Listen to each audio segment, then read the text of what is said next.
So I was just sitting at my desk, typing away, working away, when my ex-husband walked up behind me with a t-shirt and did this to me. Ah!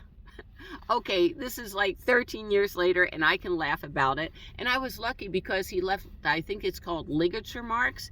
And the next day I had a meeting with the therapist, and they're like, "What's that on your neck? Let's take a picture." And, so let's talk about how I went homeless. I had it all. I had everything that people could want. At one time I had like a 2,000 square foot house, a 400 square foot workshop in the back, a garage. I had everything. I had a motor home, a motorcycle, an El Camino. I had it all. That was one time in my life. But when wait a minute, when that happened, um, he built out a 40-foot bus, and we were living in a mobile home park. And, how do you lose everything? I think that's the topic. And how do you be okay with losing everything? It's a little chilly in the cab. That's hard. After the not therapist photographed it, and she sent it over to a domestic violence attorney.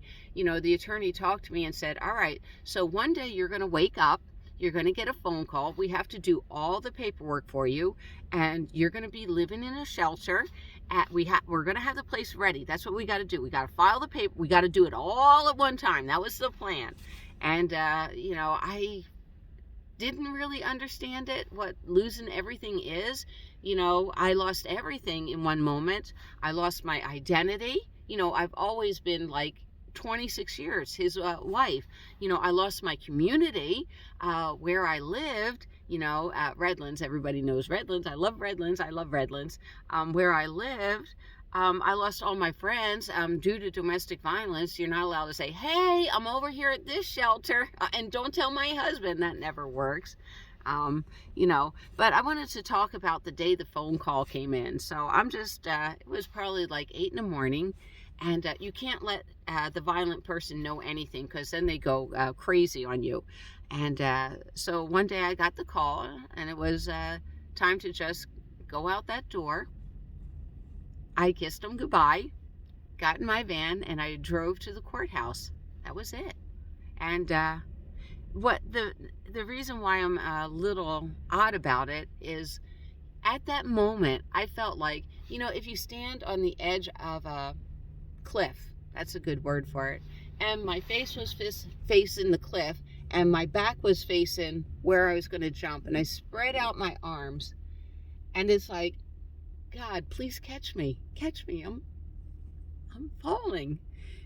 And I jumped off that cliff, and I left everything behind. Everything I left, everything I loved. My parrot, Honey was the name of my parrot. She was a cockatoo, the kind that went like that. All my clothes, all my art supplies. That day I lost everything. And maybe that's why I'm putting this out there. I know there are a lot of people here. I did a video. She's yelling at me. She's screaming at me. These are people that are going to lose everything. And it's like, I know where you've been. I do. I know exactly where you've been. And then I had Bob to help me with everything, to readjust to my new lifestyle. But then I found out something even better. I overheard Mr. Louis one day, and someone was trying to tell him, "She only likes you because you have a house." Those things used to be important to me. Having things used to be important to me. I don't care anymore. It's really weird when you get to this point in life. And plus, it's funny. I was talking to my sister the other day. We're getting up there, so we're talking about what we're leaving behind, to, my son and everything.